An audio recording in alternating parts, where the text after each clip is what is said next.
Hello, thank you to everyone who came along to see my set on Saturday at SchneidersKeller underneath Rough Trade in Denmark Street, London.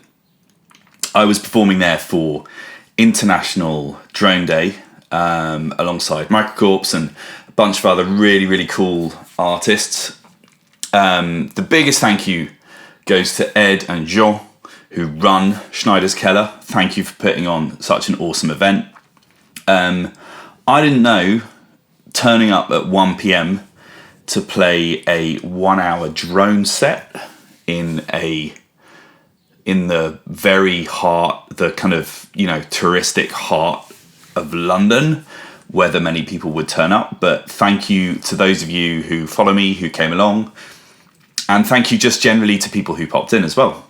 It was great to be able to play to some people and to see some people.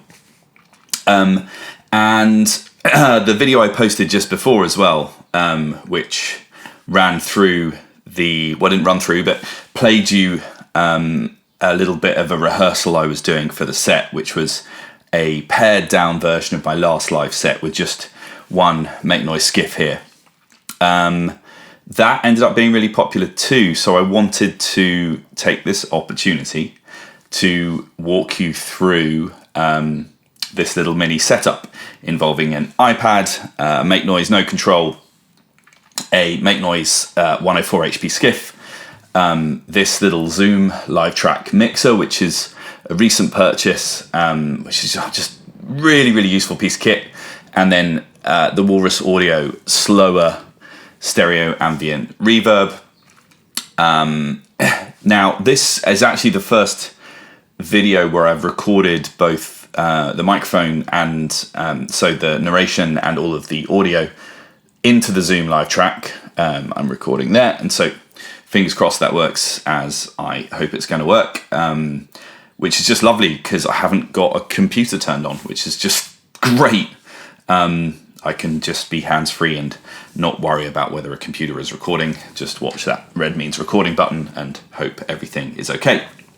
So, without further ado, let's walk you through the International Drone Day setup. Okay, so I like to think of this skiff as having two kind of complete voices, one that goes from right to left, right to the middle, and one that goes from left to the middle, culminating in this Doepfer miniature stereo mixer. Really useful module. I'm not voltage controlling this, but it is voltage controlled as well. So had I thought of it on the day, I could have done funky things with audio rate modulation of one of the voices and just really interesting stuff. Also worth noting that because the Zoom is 32-bit, I actually could have done it without this. I could have just gone straight from the end of chain of each of these voices and gone straight into two separate stereo channels of the Zoom, leaving enough HP for PAMs or for something else that's 8 HP that could fit in that gap. Let's first talk you through right to left, where I actually broke the rule because I am playing because it involves a module over here. What's happening over here is I've got a brand new module which I bought only last week, which is the Miidii, M-I-I-D-I-I, from Random Works Modular. That is being sequenced by the iPad, which is playing Fugue Machine. Not the new version of the new pricey but amazing looking version of Fugue Machine that's literally just hit the App Store. This is the old school one. But I'm going to check out the new one as soon as I've saved up enough pennies to buy it. Here I've got, on the Fugue Machine, I've simply got four versions of a similar sequence. One, I think, an octave in pitch, one an octave down with one note up, one with just one note down, and one up an octave minus two notes. Everything's in... I set up everything for this particular drone set so that the melodic part coming out of Just Friends was just In C major or A minor, it's just white keys only to keep things simple. Anything that's atonal or kind of veering in and out of there is coming either from the distortive elements or from the samples. But the little tune that's playing here on Just Friends, that's coming from here, is really, really, really simple. So I just kept it in, there we go, C, Ionian, C major. And so what's happening here is USB-C into the Random Works Miidii. Underneath the modules, that's connected via I2C to Just Friends and is playing it as a polyphonic synth. Then the mix out of Just Friends is going all the way over here into the Djupviks Shakti module, which is a feedback mixer.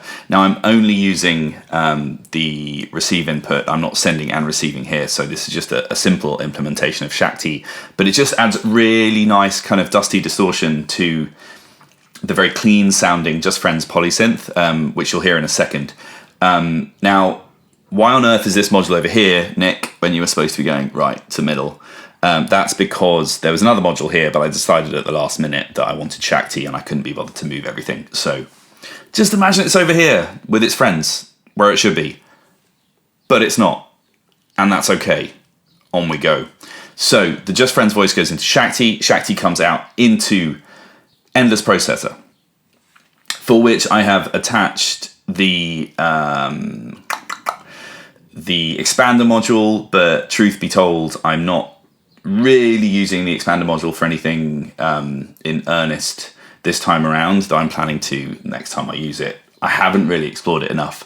I know you can do shift pitch and do octaves and stuff like that, but I haven't really played around enough with that to use it in a confident manner in front of real live human beings who are spending their weekends watching me drone.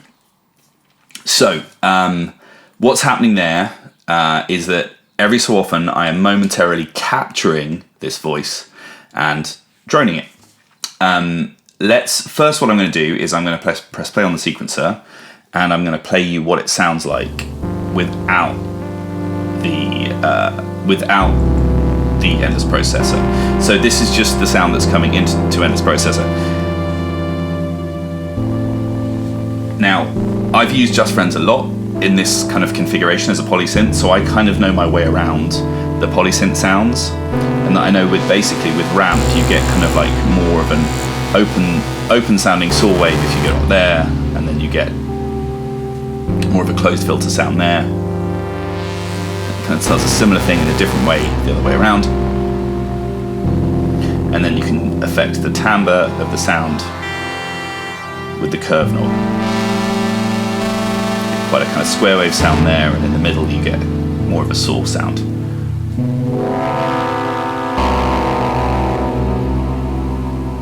Intone does some interesting things as well. Mental note, I'm nearly at battery there. So you can hear this, you can hear it doesn't sound super clean. If I just turn, there's two feedback knobs on Shakti. The top one goes anti-clockwise, the bottom one goes clockwise.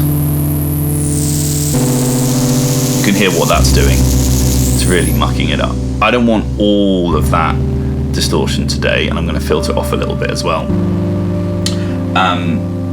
And for this particular performance, I didn't actually have any of this raw sound coming in. I turned down the inputs, and then what I do is every so often I'd press the yellow button on Endless Processor on the left channel.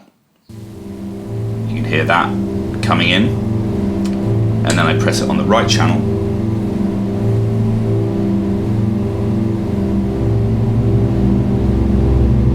and whatever note's playing at the time, or combination of notes, chord, is kind of held there in the Endless Processor.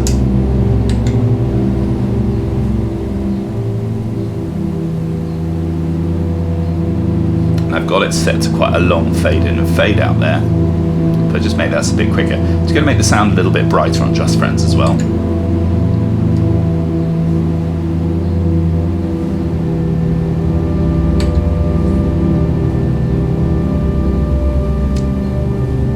And now if I a little bit more distortion. So this doesn't break anything. Yeah, you can hear that kind of gritty sound now. Let's just turn that back down, filter it off a bit.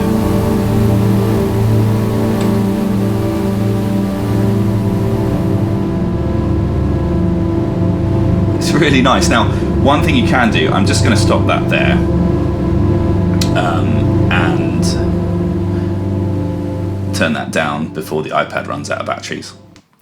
I think that's a lovely complete voice. And one thing you can do, for example, if you were to swap this out with Pam's, or even something like 4MS rotating clock divider or something like that, is you could put a slow clock into this, into the infinity input here. And I think there's a setting, go and check the Blukač manual, but there's a setting whereby on the new firmware, whereby you can switch this with a gate signal as well. So you could have one gate signal capturing Just Friends and one gate signal capturing, and then a gate signal making the switch, and then another gate signal capturing the other side, meaning that you'd get kind of a slowly evolving pad, which is kind of what you've got going on there.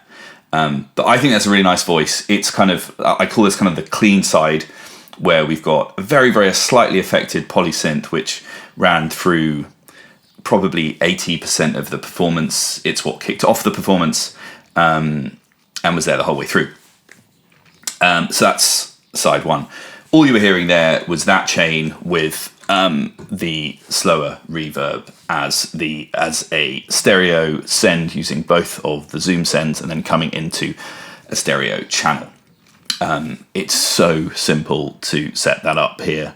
You just get your aux sends 1 and 2, and then you just go down to your levels. Super, super simple, really, really easy. Love that mixer. Now on this side, to control things, I've got no control, which is not acting, which has got speed set to 0, so it's not sequencing. It's just acting as, I'm using it basically to trigger a bank of 8 samples in the Disting Mark IV, which I've dusted off and started using again in preparation for the fact that I've been looking at and really want to buy a Disting NT. I had a chat, was lucky enough at Superbooth to have a chat with Oz at Expert Sleepers, who showed me the NT, and it just looks super cool. Been interested in it since it came out. I think now that I've seen it, I'm even more so. But back to the Mark IV. The Mark IV here is in, I think it's i4, which is just a straight simple sample player. And I have inside the SD card, I've got 6 or 7 folders of 8 samples each. Because this is outputting, I think, 0 to 5 volts instead of, and this accepts 0 to 10. I had to do something inside the folders which was a bit funky, which was label the samples 01 to 08.wav and then put in some empty samples of 09 up to 16, just so that we got the right range from the no control. That's more info than you needed to hear, but if you're trying to do something with exactly the same setup, just DM me and ask and I'll show you what I did. So I've got the top row of no control output into the Z control, which is choosing the sample, and then I've got this little gate output which fires every time I hit one of the pads into the X output, which plays the sample. And then I've got a mono out going into Gloop, more of which later. Out of Gloop into Microcell for a little bit of clouds, fun and ambience, and then out of Microcell into Nautilus for a bit of pitched delay, into the stereo mixer and into Zoom. Gloop was for the whole of the set, continually recording and overdubbing onto a single tape loop, onto a single glitchy loop. And what I did was at the beginning of the set, I set about, I think it was about 45 seconds or so worth of recording. I don't know, however long it was. And then I just recorded over the top of it. And if you go into this page of the Gloop settings, you can see there's DEGR on the right, that's degrade. If I've got that fully down, fully counterclockwise, the loop will continually play back at the same volume and settings as before. The minute I start to introduce degrade, it filters off the loop as you record on top of it, while also applying some of the effects if the effects are set to pre-degrade, which in this instance I had pre-D, the bit crush and sample rate effects set to pre-degrade, and so they were being lumped on top again and again, and so I had an ever-evolving loop. So let's just fire up a couple of these samples.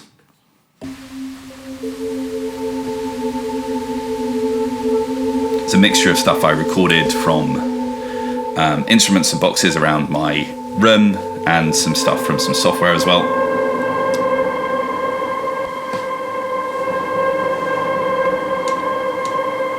So what I'm going to do is I'm going to set up Gloop the way I had it set up on the day, which was channel 1 is moving in a forward direction, the tape head's moving in a forward direction, and it's playing at speed. Oops. Often a mistake I make, pressing the menu button instead of this. And then channel 2 was set to play at half speed.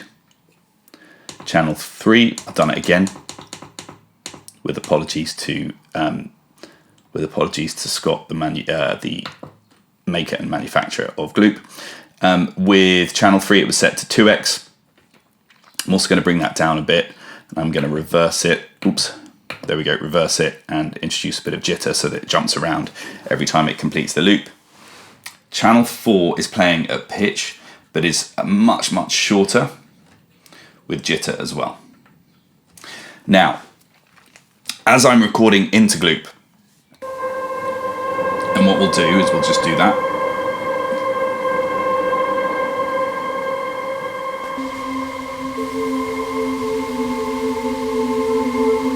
So let's call this my initial loop, which I'm just going to record over the top of.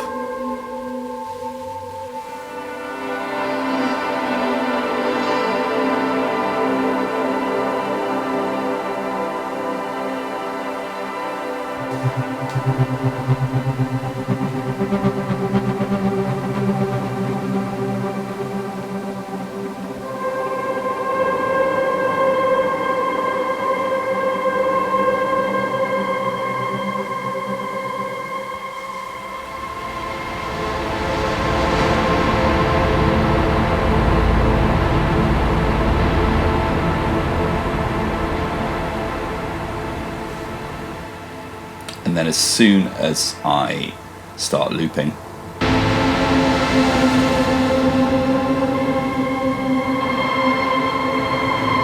you'll hear the different tape heads at the different volumes, and you'll also see, because we've got degrade set to about 9 PM there, let me just go back to channel 1. Channel 2 should be going backwards as well.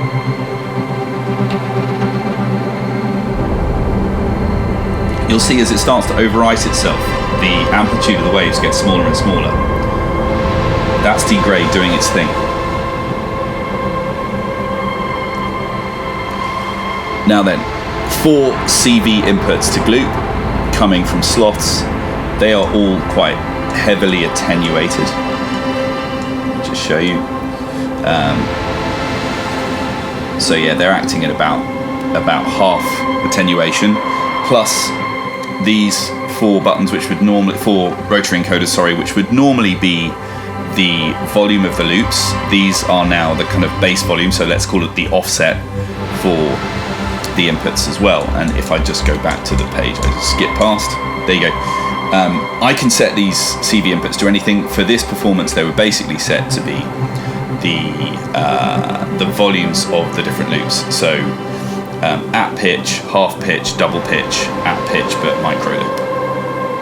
And so what you have happening, you can kind of hear it, is the loops of different pitch, like half pitch and double, and time coming in and out based on what's happening on the very slow moving LFOs from Sloths.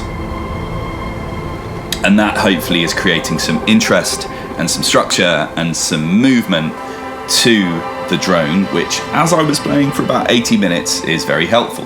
Now, if I just skip back to the main screen on Gloop, you can see that the amplitude of that wave has started to get very small now.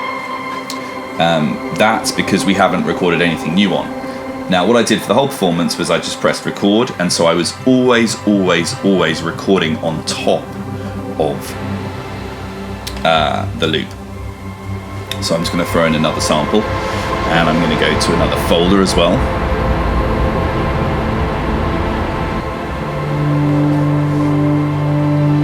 So now we're in another folder on Disting with a whole different bank of 8 samples, where we can start to move the piece along and have some different sounds. I say some different sounds. It's lesser music. It all pretty much sounds similar. It's all droney stuff. There we've got a sample that's a bit more squashed and distorted. And then we've got some plinks and plonks, and then what I'm going to do is, if I've got any battery at all left, yay, on the iPad, just press play again here, and we'll start to bring in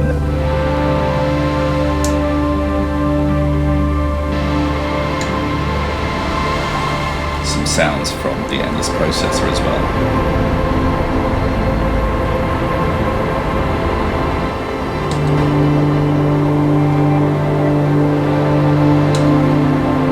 Now this setup, what it allowed for is it allowed for a lot of playability. I could switch sample, folder, trigger different ones. I could muck around with the sequence here on, which I'm very good at apparently, on Fugue Machine, trigger different notes, keep capturing them here in the channel. I could have, but I didn't. Started as well to just bring in some of the dryish sound of that Just Friends.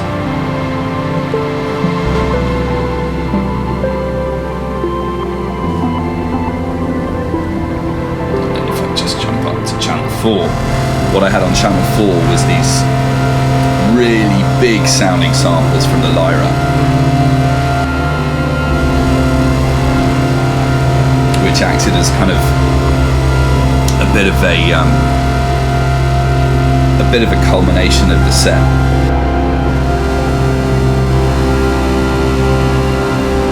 And then on Nautilus, I would jump up to this red setting. I would do it there with the depth turned down, not like I did just there, and then just pull up the depth.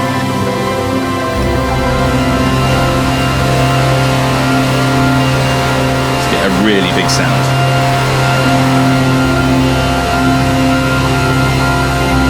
Just turn up the reverb too.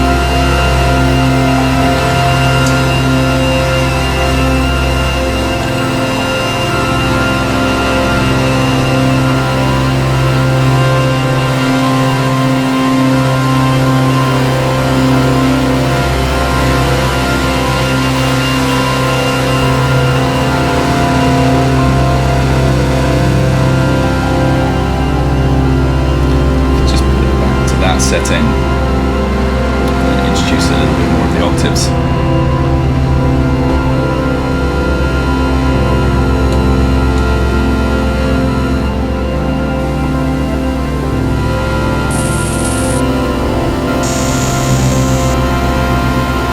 Just mucking around with the bit depth reduction and sample rate on Gloop, and adding a bit of wave folding too.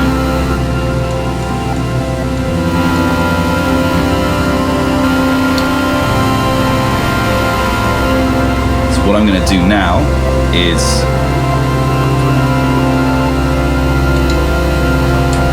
now that there's nothing going into the Endless processor, if I press the loops again, that'll just naturally drop out the sound of the right hand side. Just turn down the volume 2 just to make sure it's completely out. So now what we've got is the left hand side, and what we can do now, because this loop is degrading, set it up a bit.